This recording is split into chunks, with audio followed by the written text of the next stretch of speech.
Tudo bem com vocês, meus irmãos e amigos? Pastor Hermes Araújo chegando com mais um estudo e será sobre a construção do terceiro templo em Jerusalém. Tudo está pronto. Quando será? O que está faltando para iniciar? O estudo será postado no YouTube, Facebook, no Health Store. Seja um evangelizador.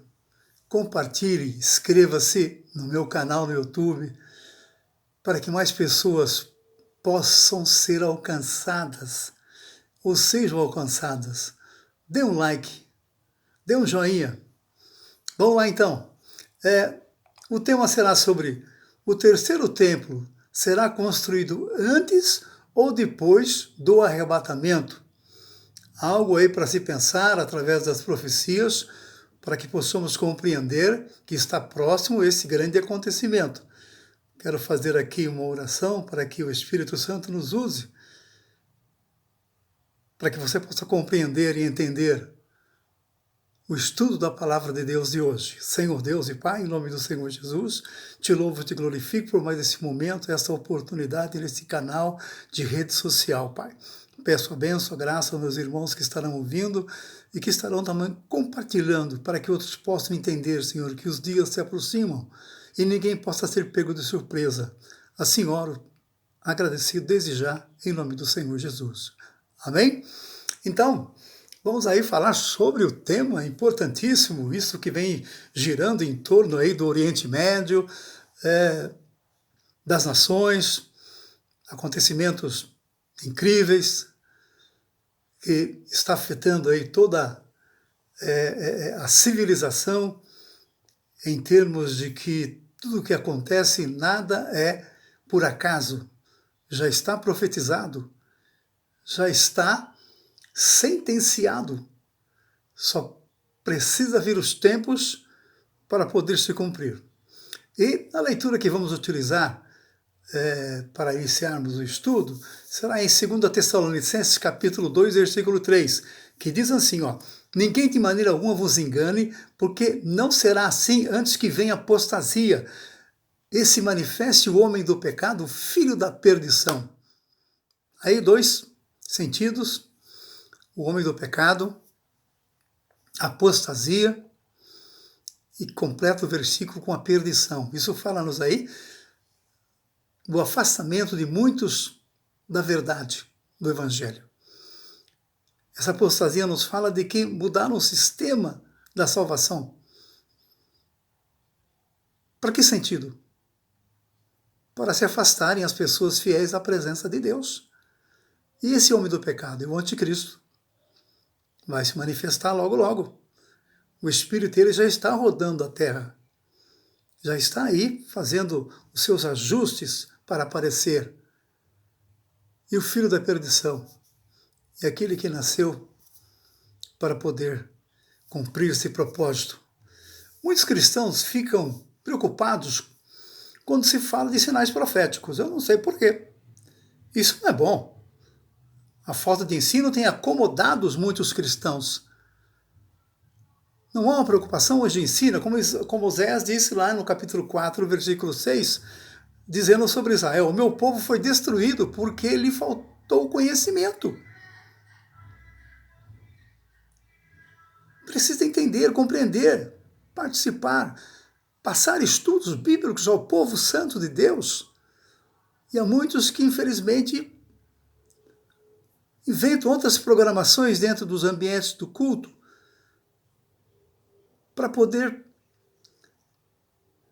avivar os crentes sem conhecimento.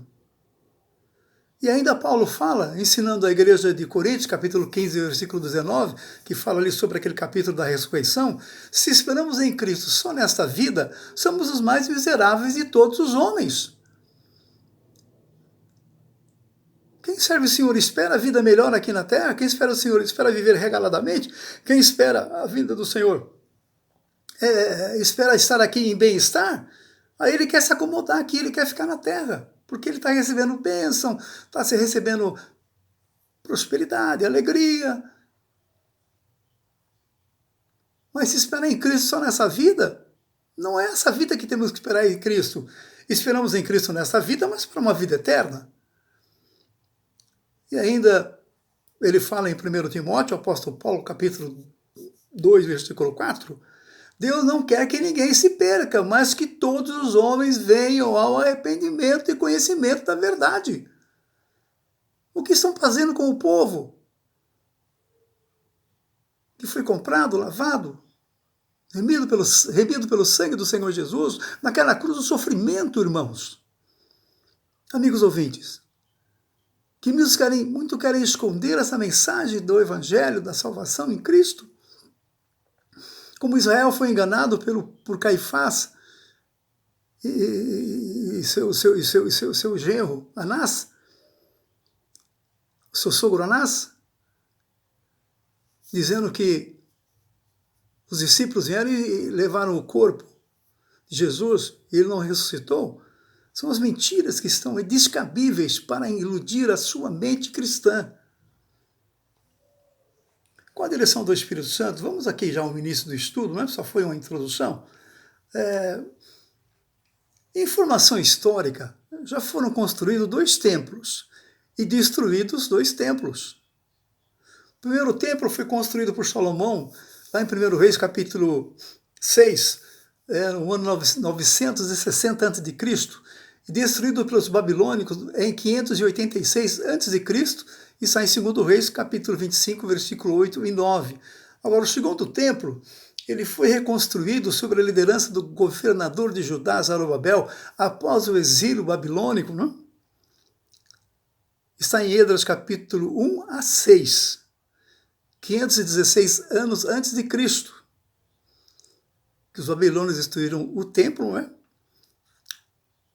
E depois, com o passar dos anos, olha, Herodes, o Grande, ampliou seus pátios, reformou sua estrutura no ano 20 a 19 antes de Cristo.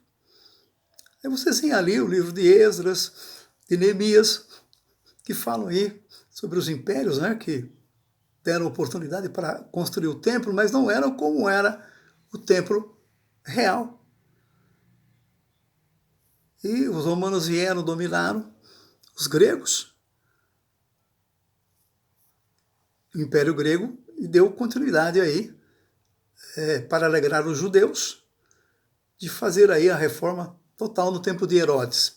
Agora, no ano 70 depois de Cristo, o templo foi destruído pelos romanos, liderados pelo general Tito, durante a repreensão da grande revolta judaica. Os mesmos romanos que deram atenção para reconstruir o templo, foram os mesmos romanos que lideraram a destruição do templo, porque havia grande revolta, os judeus não se entendiam dentro de uma forma de aceitar o que eles estavam passando. Perseguia, mesmo ali vocês podem perceber que os judeus trocaram na escolha que Pilatos fez, né? Quem quer que eu solte, Jesus ou Barrabás? Eles escolheram Barrabás. Barrabás fazia parte de um movimento que matava muitos romanos, guardas romanos. Eles causavam danos à sociedade da época. E tinha outros movimentos, né? Que ali no meio dos judeus, que se levantaram. Ali você vai ver em Atos dos Apóstolos, um dos rabinos falando,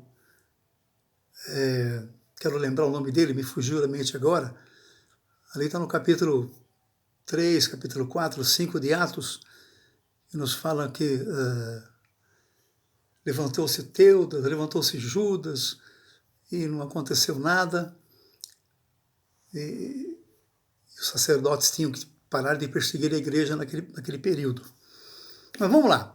Tudo indica que o terceiro templo será construído mediante tratado de paz por 7 anos antes entre os países árabes, palestinos, nações aliadas a Israel, que é principalmente os Estados Unidos, né? Aí vem Alemanha, França. E quando disserem a paz e segurança, são sinal de alerta e atenção. Isso já está gerando aí dentro do ambiente que gira ali em torno do Oriente Médio.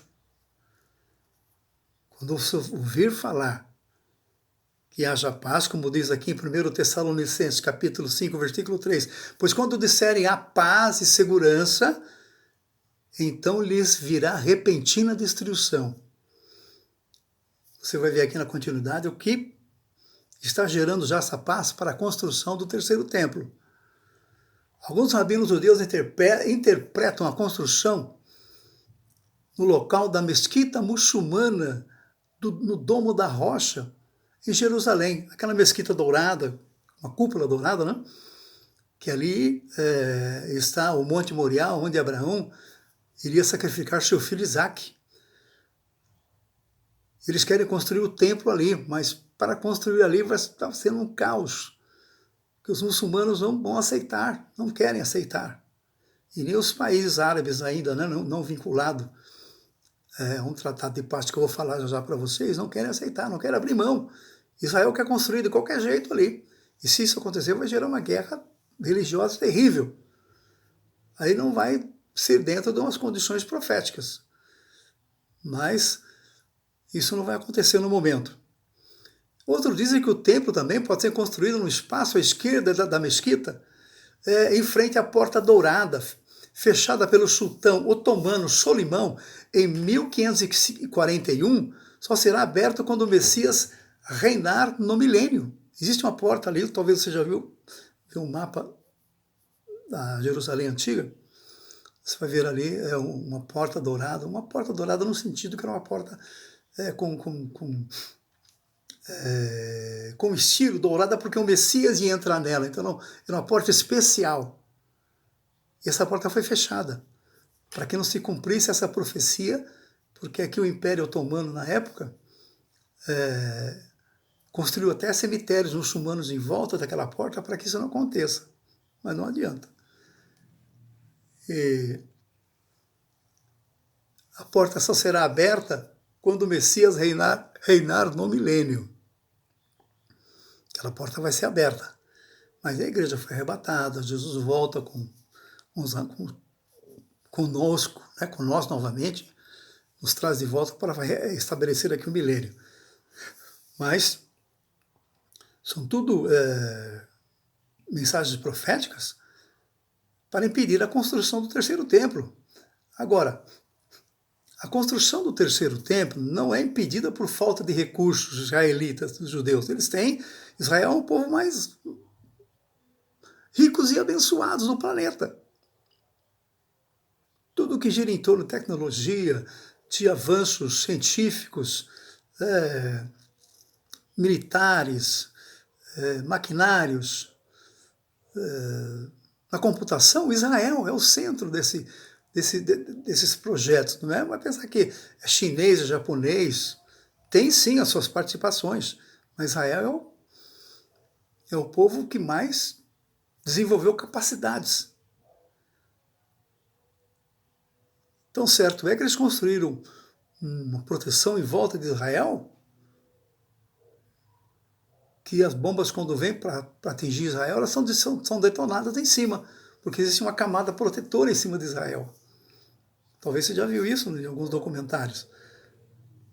Agora, existe em Jerusalém uma organização chamada Instituto do Templo, que tem todos os utensílios que vão ser usados na construção do terceiro templo. Isso vai ser rapidão, a construção. Eles têm o menorá, tem o altar. O menorá é aquelas 7 pontas, né, do candelabro. Tem a arca, uma arca simbólica, porque a verdadeira eles não acharam ainda. Há muita fake news aí dizendo onde está essa arca, mas até agora nada.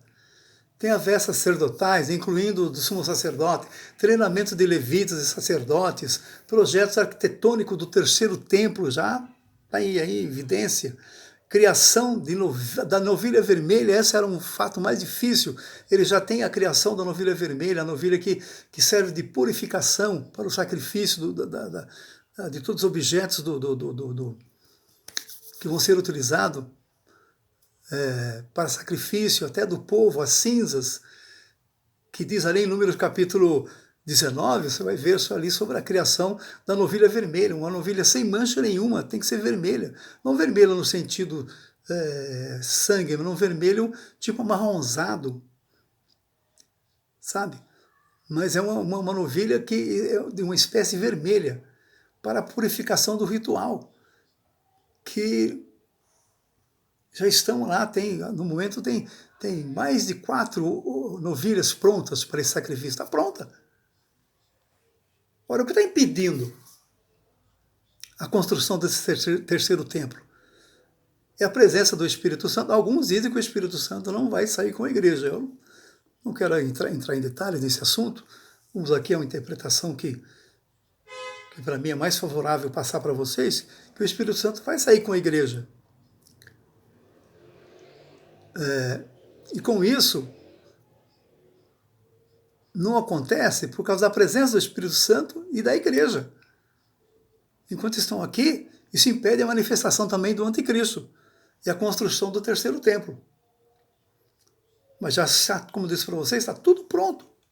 Como diz aqui em 2 Tessalonicenses, capítulo 2, versículo 7, porque já o ministério da injustiça opera, somente há um agora que resiste, até que do meio seja tirado. Aqui está falando quem está resistindo. Esse mistério da injustiça é o Espírito Santo e a igreja, e com todo o engano da injustiça para que os que perecem, porque não receberam o amor da verdade para se salvarem. Muitos estão falando do evangelho, pregando, anunciando, levando, mas sem amor. A verdade, não estão libertos. Aquela passagem está em Mateus, Lucas, lá, Senhor, em teu nome, fiz isso e daquilo. É esse respeito. Tem muitos que estão com a Bíblia, levando a Bíblia, falando, mas não conhecem a verdade. No judaísmo, alguns judeus ortodoxos, aqueles que conservam mesmo o ensinamento da Torá, da lei, veem isso como um projeto do terceiro templo. Como assim um projeto do terceiro templo? Como diz em Daniel, capítulo 9, versículo 27, ele firmará aliança com muitos por 1 semana, e na metade da semana fará cessar o sacrifício e a oferta de manjares, e sobre a asa das abominações virá o assolador, o anticristo. Então, ou seja, o anticristo não se manifesta quando ele faz a paz. Ele se manifesta após os 3 anos e meio de paz. Por isso que firmará a aliança por 1 semana, para completar as 70 semanas de Daniel, porque nós estamos na 69ª semana. Então existe aqui um espaço entre as 69 para completar as 70. Nesse meio aqui, aqui onde está a minha gravata, no meio, é 1 semana que está para completar as 70, porque nós estamos vivendo o tempo dos gentios, o tempo da salvação. Então, quando entrar nas 69 semanas, que diz que já está perto, aí as 69 semanas já está vencendo. Mas como é escatologia profética, a gente não pode falar que é amanhã, que é depois. São 69 semanas. O Messias foi tirado. No meio aqui onde está a minha gravata, tem 7 semanas, correspondente a 1 semana, 69 semanas, para chegar nas 70, falta uma, que aqui no meio, como estou repetindo, 69 com 70. Então completa 70 aqui na minha mão. E com isso nós estamos nas 69 semanas. Falta 1 semana, que são 7 anos. 7 anos são 7 anos da tribulação. 3 anos e meio de paz falsa e 3 anos e meio de tribulação. Agora, o cristão pré-milenista, que somos, a minha visão é pré-milenista. O que significa? Considera-se que o terceiro templo será construído entre o arrebatamento e a igreja, entre o arrebatamento, repetindo, e a grande tribulação na igreja. Essa visão pré-milenista, que significa antes de acontecer o milênio. acontecerá o arrebatamento e a grande tribulação. E no começo da tribulação será iniciada a construção do templo. A construção do templo. Aí na metade dos 3 anos e meio, aqui estará uma confusão tremenda. Quando a igreja for arrebatada, for tirada da terra, haverá uma grande tribulação. E perseguição, cristãos que... Vamos lá. Cristãos que ficaram, vamos dizer, ou somente rótulo de cristãos que ficaram, padecerão. Estará um caos aqui, mas aí manifestará o anticristo e trará uma paz ali, acertando todos esses lados. Haverá notícias de todos os lados. Disco voador levou as pessoas, houve aí uma reação no mundo que tiraram muitas pessoas. Então vai ter muitas fake news, muitas narrativas mentirosas para enganar aqueles que ficaram. Vai ser difícil. Eu sou aqui, como vou dizer daqui a pouco, não estou colocando medo em vocês, estou falando que a realidade vai ter que acontecer. Em 2 Tessalonicenses 2,4 fala assim, o qual se opõe e se levanta contra tudo que se chama Deus, ou se adora, de sorte que se assentará como Deus no templo de Deus. Olha aí, 3º templo, querendo parecer Deus. Ele vai quebrar o pacto de paz que ele vai fazer. Aí vai uma perseguição de Israel, já é um outro assunto que, se não demora muito, a compreensão do estudo aqui sobre o 3º templo será construído após ou antes do arrebatamento. Você já viu aí, já deu para entender como que será a construção do 3º templo. Só para repetir, será após o arrebatamento e o início da grande tribulação. Ok? Ou pode ser no princípio de acontecer o arrebatamento, e eles tentarem iludir ali, construir um templo para enganar o povo que vai ficar. Satanás é astuto, vocês não sabem a artimanha que ele faz com esse mundo. O próprio Senhor Jesus diz, o mundo jaz no maligno. Vou fazer uma conclusão que eu já estou parando. Já houve um tratado assinado oficialmente em 15 de julho do ano 2000, vai fazer agora terça-feira. Terça-feira, dia 15. 5 anos que esse tratado foi assinado mediado pelo genro na época, hoje ele é presidente, mas na época também era presidente, o presidente Donald Trump, com o seu genro chamado Gerald Christman, que foi realizado nos Estados Unidos na Casa Branca, o chamado Acordo de Abraão. Já é um princípio de paz que foi realizado já. Foi um tratado diplomático entre Israel e diversos países árabes, e Emirados Árabes Unidos, Bahrein, Sudão e Marrocos. Tá? Esse termo Abraão representa o patriarca das 3 religiões abraâmicas, judaísmo, cristianismo e islamismo.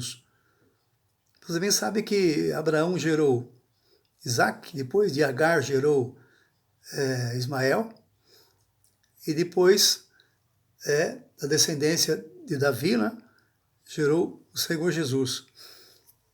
Muitos estudiosos, especialmente os que se dedicam à escatologia bíblica, interpretam o acordo de Abraão como sendo profético, abrindo um caminho para a chegada do anticristo. Vocês veem hoje os conflitos que está tendo ali no Israel, no Oriente Médio. Hamas se levantando, Palestina se levantando, Hezbollah se levantando, quem mais poderia citar aí? Irã se levantando. Isso, irmãos, são preparativos para que gere uma paz falsa. E eles não estão percebendo isso. Acho que são conflitos de religiões, de povos da época. E com isso, está lançando-se uma cortina de fumaça na mentalidade cristã, que não está entendendo que isso são espírito do engano para tirar o foco do que as profecias estão se cumprindo. Meus irmãos, meus amigos, é uma mensagem, está demorando um pouquinho, mas vale a pena você ouvi-la até o final, porque a bênção de Deus está sobre nossas vidas, para nós não sermos pegos de surpresa. Eu vou orar agradecendo a Deus pela revelação da palavra profética. O tempo está chegando. O tempo está chegando. O tempo está chegando. Eu já disse, não é para ter medo. O cristão não tem que ter medo, ele tem que ter alegria, sabendo que as profecias estão se cumprindo. Israel, que é Israel, passou o que está passando, ele está esperando o Messias. E nós que já conhecemos o Messias, e ele vai voltar novamente, que é o Messias que Israel está esperando. Irmãos, divulga esse estudo, uma bênção, para aqueles que precisam compreender. Vidas serão salvas. Pelo Espírito Santo está nos usando para falar. E vai usar você também, eu creio, em nome do Senhor Jesus. Senhor, nosso Deus e Pai, em nome do Senhor Jesus, te louvo e te glorifico por esse momento, agradecido por esse estudo. Peço a bênção e a graça, Senhor, para os meus irmãos que ouviram e os que ouvirão, Pai. Que possa haver, Senhor, reconciliação, renovação, retorno de vidas que se afastaram da fé, Senhor, através desse estudo. Que sejam ganhas pelo poder da palavra profética, Senhor, pelo poder da palavra ensinada. Assim, oro, Senhor, abençoando a cada um, Pai, em nome do Senhor Jesus. Amém? Deus abençoe. Até o próximo estudo. Deus assim nos permitindo.